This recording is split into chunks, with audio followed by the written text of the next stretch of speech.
The alley behind the terminal? Yeah.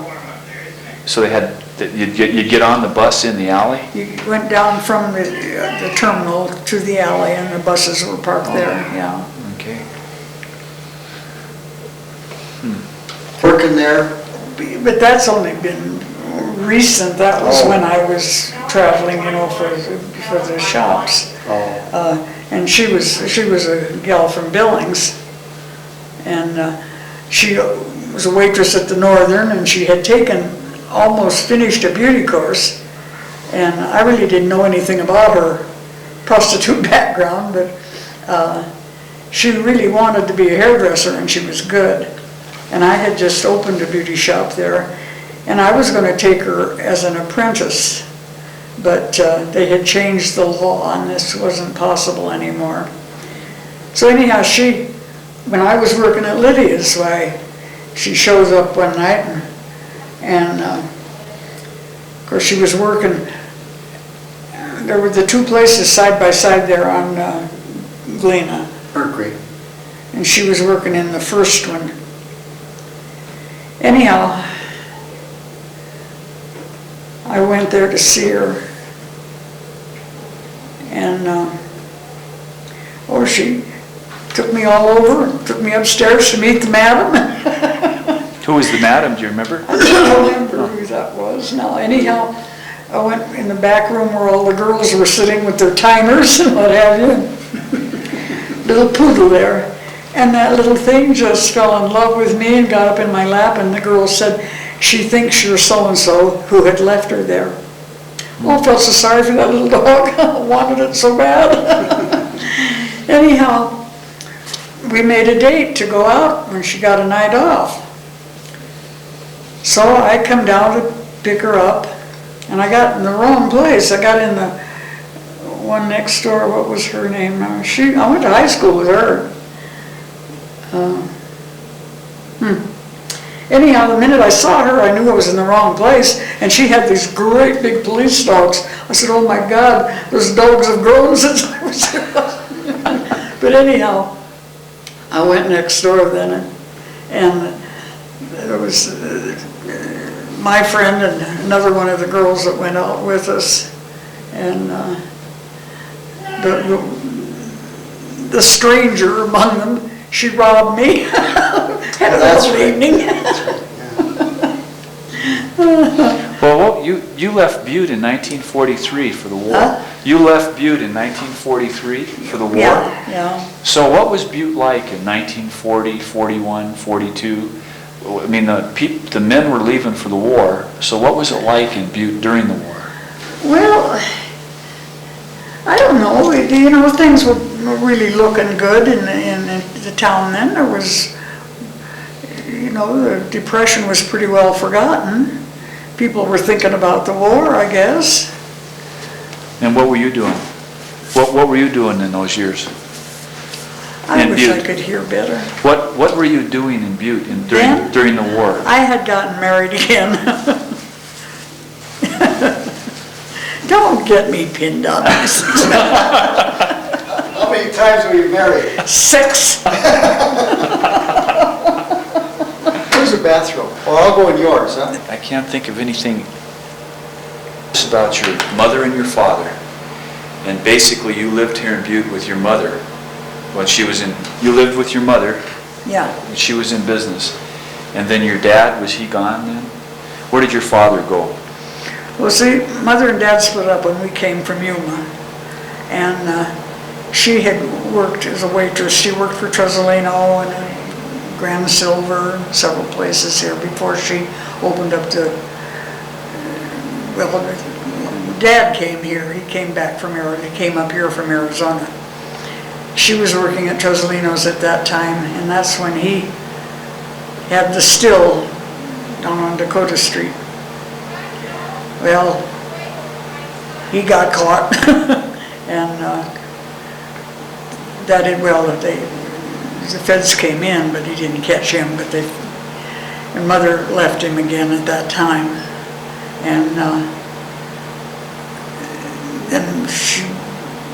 then I guess I don't know whether she went to work as a waitress anywhere again at that time, Or was that when she decided to open the bootleg joint? I don't remember that. Well, where did your dad go? My dad? Yeah.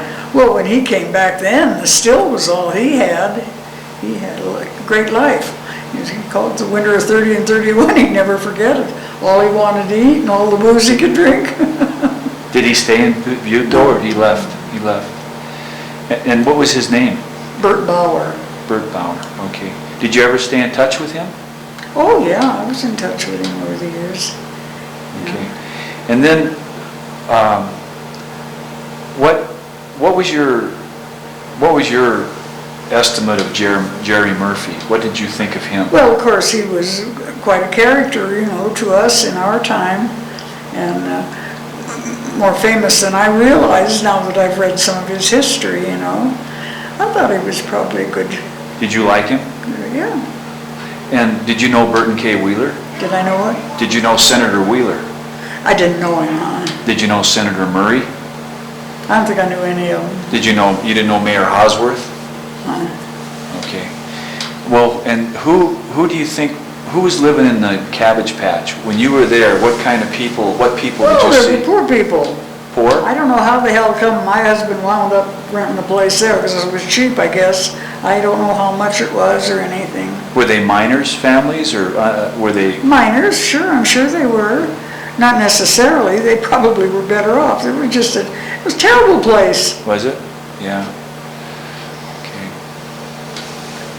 And then, if you could remember back Butte, can you remember some real characters? Remember characters? Yeah, personalities, Oh, people. well, Who comes to mind? I think everybody remembers the Mary Poindexter. Now, who is that? Well, that was quite a, the Baldwins and the Poindexters, that's pioneer families. Now, from where, I'm not sure. Down around Dillon and what have you.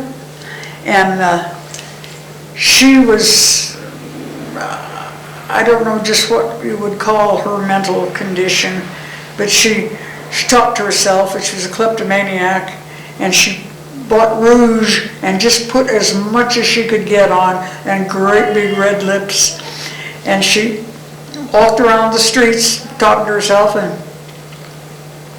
she always went to the Winter Garden dances, and she sat up in the balcony, and she'd bring roses with her. And some of the boys would go up and talk to her, and she liked them.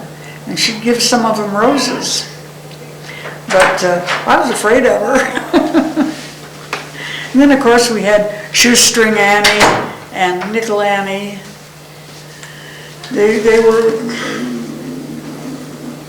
panhandlers, I guess is the nicest way to put it.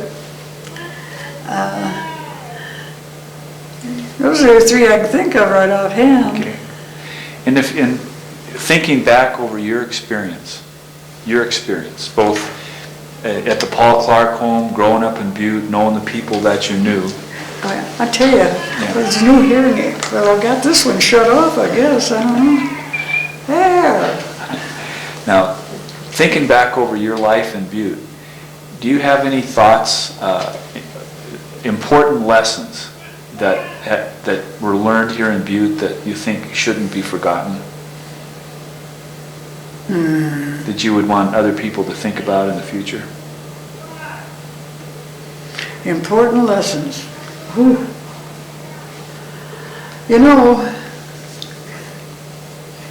Growing up in the Depression was an entirely different experience than most people would have. And everybody was poor, everybody was on relief, and it was no shame.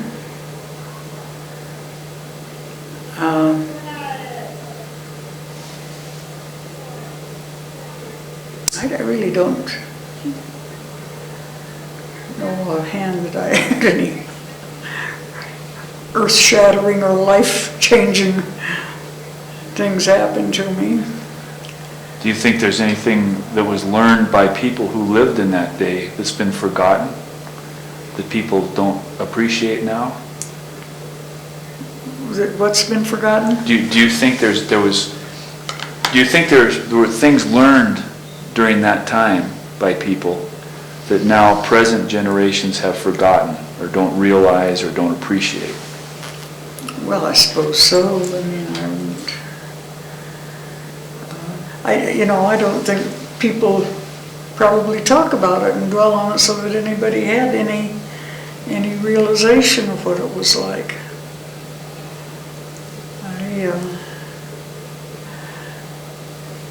I guess I was always lucky. Mother was always worked, we had something to eat.